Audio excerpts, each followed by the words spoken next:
लाख नौजवानों को नौकरी उपलब्ध कराने के साथ साथ 1.5 करोड़ नौजवानों को रोजगार की सुविधा भी प्रदेश के अंदर उपलब्ध कराने का कार्य राज्य की सरकार ने किया है। ये कार्य इसलिए जिससे हर एक के जीवन में खुशहाली लाई जा सके, बिना भेदभाव के योजनाओं का लाभ हर एक तबके को देने का कार्य, ये उसी कड़ी का हिस्सा है जो बहुत सारे लोगों को अच्छा नहीं लगता। आज विपक्ष इस बात से हतप्रत है। कल आपने देखा होगा प्रधानमंत्री मोदी जी ने कल देश का प्रधानमंत्री आवास योजना शहरी में देश का सर्वोच्च सम्मान उत्तर प्रदेश को दिया है। याद करिए, सपा के सरकार में उत्तर प्रदेश का स्थान कौन सा था? 26वां। और 3 वर्ष में हम कहां लेके गए? पहले स्थान पर उत्तर प्रदेश को पहुंचाए हैं। यानी 17,58,000 गरीबों को शहरी क्षेत्र में मकान देने का कार्य प्रदेश के अंदर भारतीय जनता पार्टी सरकार ने किया। ग्रामीण क्षेत्र में 14 लाख से अधिक गरीबों को मकान देने का कार्य भारतीय जनता पार्टी की सरकार ने किया। और लगातार अभी एक सप्ताह के अंदर ही 7.5 लाख से अधिक गरीबों को फिर से हम एक आवास उपलब्ध कराने का कार्य करने जा रहे हैं। आज आप देख रहे होंगे कोरोना कालखंड में गरीबों के लिए कैसे सेवा होती है। गरीब तक राशन पहुंचाना, हर एक गरीब तक खाद्यान्न उपलब्ध कराना। दुनिया देश के अंदर जहां कहीं कोई उत्तर प्रदेश का वासी थे उसको सुरक्षित वापस लाना, नौजवानों को वो कोटा में हो, प्रयागराज में हो, सुरक्षित उसके घर तक पहुंचाने का कार्य करना, ये सभी कार्य इसलिए किए गए क्योंकि एक गरीब, एक किसान, एक नौजवान सरकार के एजेंडे में है। जब सरकार के एजेंडे में नहीं हुआ करता था तो उसके बारे में कोई सोचता भी नहीं था। इसलिए भाइयों बहनों, विकास की इस प्रक्रिया को आगे बढ़ाने के लिए आज हम सब आपके बीच आए हैं। यहाँ पर तहसील के सामने जो पोखरा है उसके सुंदरीकरण की बात यहाँ के अधिवक्ता समुदाय ने भी की है, यहाँ के बार एसोसिएशन के अध्यक्ष ने बात भी की है। और मैं यहाँ के प्रशासन से कहूंगा कि उसका विलंब प्रस्ताव तैयार करवाएं जिससे उसके सुंदरीकरण के कार्य को हम आगे बढ़ा सकें। क्योंकि हम लोगों ने इससे पहले यहाँ पर तमाम शिव मंदिरों के, अन्य मंदिरों के जो तालाब है उनके सुंदरीकरण के कार्य को आगे बढ़ाया है। और ये तो तहसील में है, तहसील के कार्यक्रम को और अच्छे ढंग से आगे बढ़ाया जाना चाहिए। एक अच्छी सोच के साथ हम विकास की प्रक्रिया में सहभागी बन सकेंगे, यह एक विश्वास आज आपके सामने व्यक्त करने के लिए मैं विशेष रूप से कैंपियरगंज में आया हूं।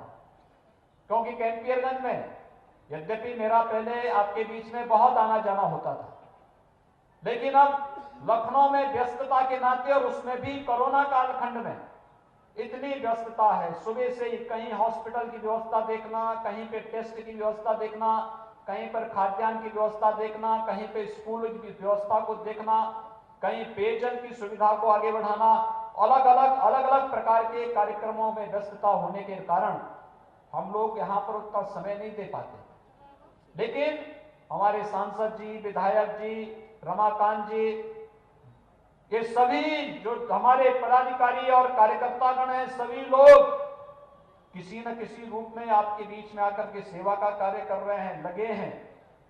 हम लोग उनके साथ पूरे मनोयोग से लग करके गांव में सड़क बनना, स्कूल बनना, चिकित्सालय का बनना, अधिवक्ताओं के भवन का बनना, मंदिरों के सुंदरीकरण के कार्य का होना, सड़कों के चौड़ीकरण के कार्य का होना, डिग्री कॉलेज, स्टेडियम, ये सभी विकास की प्रक्रिया का हिस्सा है।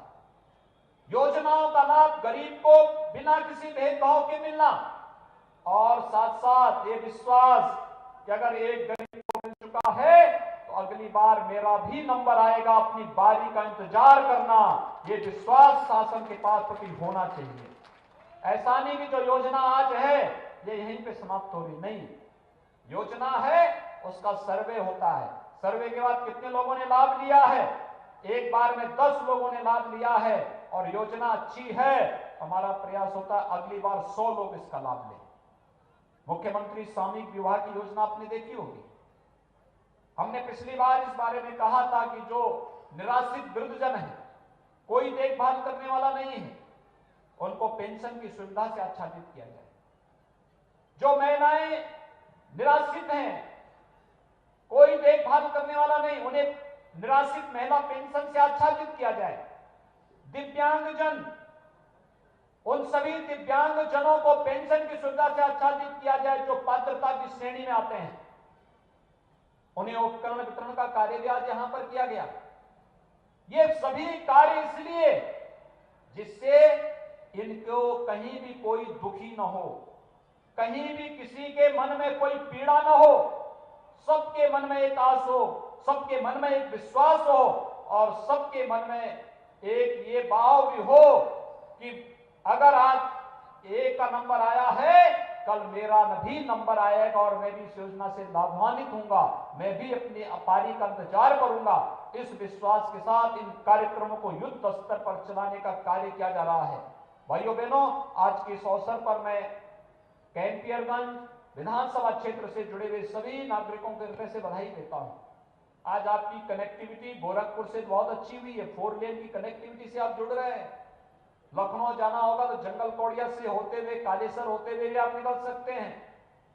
साथ साथ हम एक मार्ग और देने जा रहे हैं हमारे पास जाने के लिए। तो कैंपियरगंज विकास की जिन नित नई ऊंचाइयों को छू रहा है, दिखाई दे रहा है, यह आप सबके एक अच्छे भविष्य की ओर संकेत कर रहा है और मुझे विश्वास है कि विकास की इस प्रक्रिया में सकारात्मक भूमिका के साथ आप सभी कार्य करेंगे।